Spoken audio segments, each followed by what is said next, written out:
seul, c'est pas évident de s'occuper d'un enfant.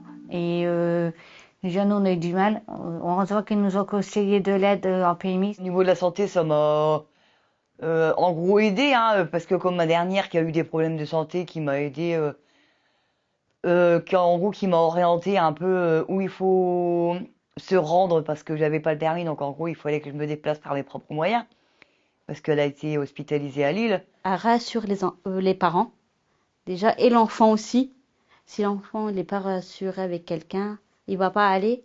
Et moi, le mien, je sais, il a vraiment confiance avec cette personne. C'est une maman qui a pris en compte le fait que son fils avait des besoins, mais qui n'était plus forcément rassurée par toutes les choses qui lui avaient été proposées. Donc on a dû trouver d'autres choses. Et c'est vrai qu'on s'est appuyé sur la crèche qui avait commencé. Et Eva, Madame Bernard, c'est une psychomotricienne de la ville de Roubaix qui intervient à la fois en crèche et à la fois aussi dans le cadre d'ateliers parents-enfants. L'année dernière, on a trouvé que ce serait opportun de proposer, au niveau de la parentalité, la participation aux ateliers parents-enfants, auxquels je participe aussi.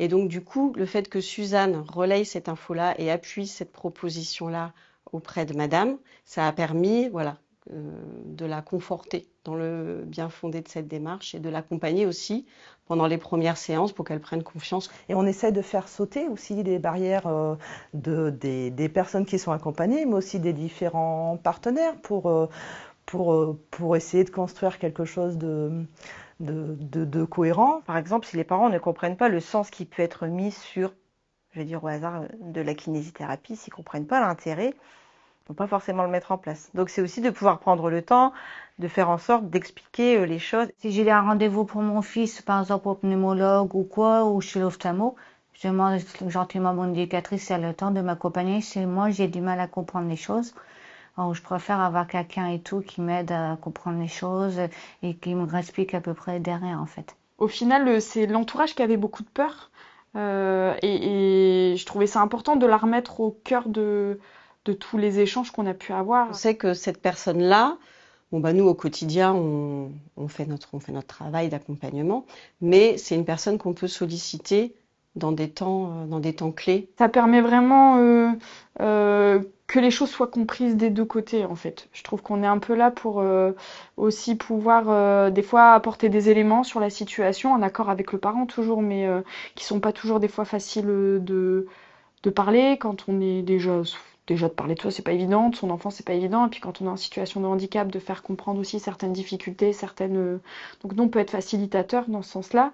Comme aussi dans, voilà, sur les rendez-vous, pouvoir après les reprendre, qu'est-ce qui s'est dit, quels sont les enjeux, et toujours sur cette question du sens. Il met vraiment plus pour mon fils, pour les rendez-vous médicaux, des trucs comme ça, ou s'ils ont des sorties à nous proposer, comme le cinéma pour les enfants. Après, il y a des trucs qu'il y a au Palais des Grottes, des activités et tout. Oui, c'est eux qui nous disent ou qui nous disent, il y a ça et ça sera intéressant pour l'enfant, même pour toi. Même quand il n'y a pas la crèche ou pas l'école, les pas dans les vacances scolaires, ils sont là. Ils t'aident à travailler avec ton enfant.